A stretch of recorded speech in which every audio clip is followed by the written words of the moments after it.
Hello, my name is Kiumars Sharifmoghaddam, and I'm a member of Center for Geometry and Computational Design at TU Wien, and I will present our new results of a research project within the Consortium Advanced Computational Design funded by the Austrian Science Fund.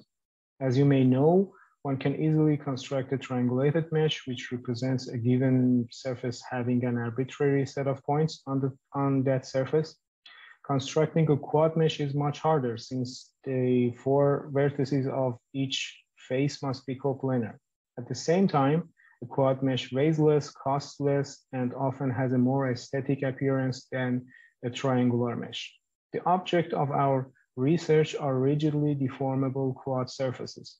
That is, the plates are rigid like glass or wooden plates, and they are connected by rotational joints. A triangular mesh has several degrees of freedom, while the quad mesh usually has none.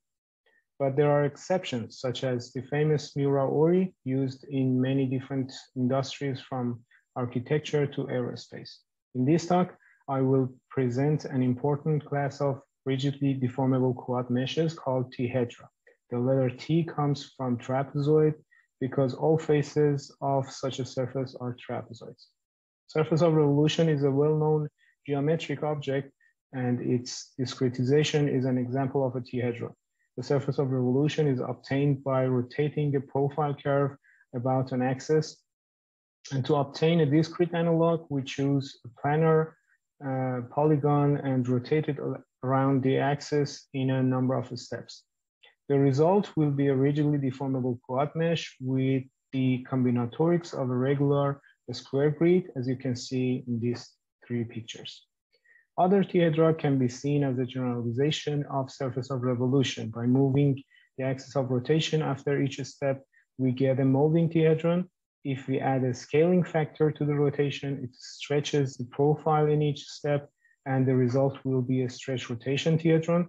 And if we add both at the same time, we get the most general case of T-hedra. There is also another well-known type of T-hedra called translational T-hedra, which can be obtained by translating the profile curve along the trajectory, and Mura-Ori pattern is an example of this. Now we can divide all these cases into 3 types according to the behavior of their axis of rotation. Under the pictures, you can see the geometric inputs we need to generate each type. For type 1 and type 2, we only need 2 boundary polylines, while for type 3, the sequence of the rotation axis is also needed. The rotation axes are vertical, and if we connect them, we get a prism. The intersection of the prism with the base plane is called the prism curve. In our interactive plugin, we replace the prism curve by an equivalent set of data, which I will describe later.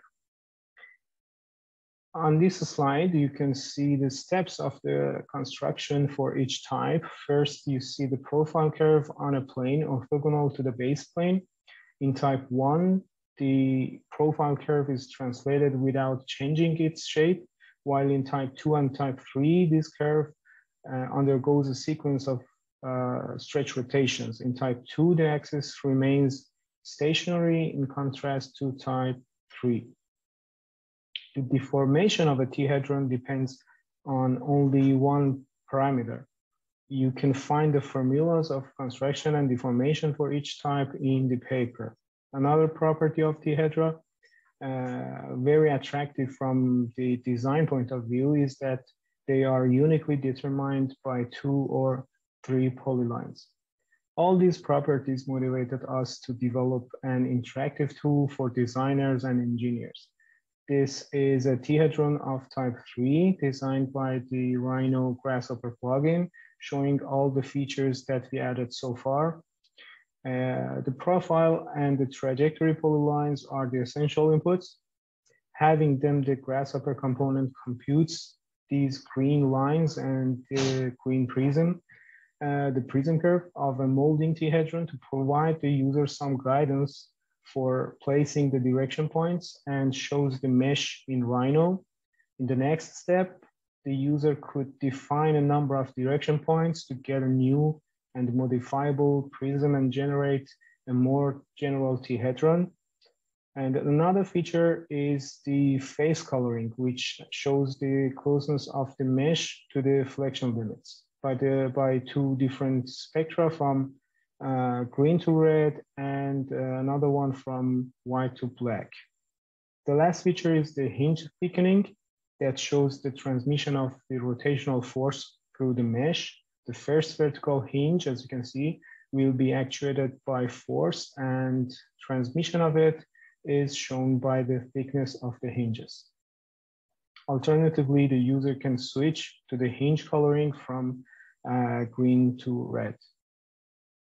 The position of the direction points affects the result massively, and one can design different types of T-hedra only by moving the direction points on the base plane. And let's see how it works.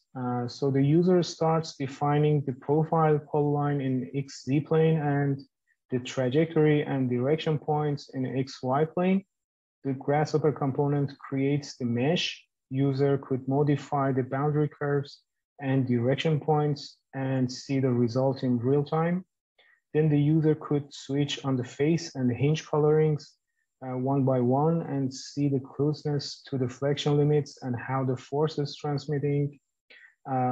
If the initial mesh looks satisfactory, the user can deform the T-hedron by a simple slider, either to unwrap or wrap it, and repeat all these modifications at any step of the design. You can see the deformation and color changing both for faces and hinges are happening in real time, and is probably the most important advantage of this interactive tool for designers.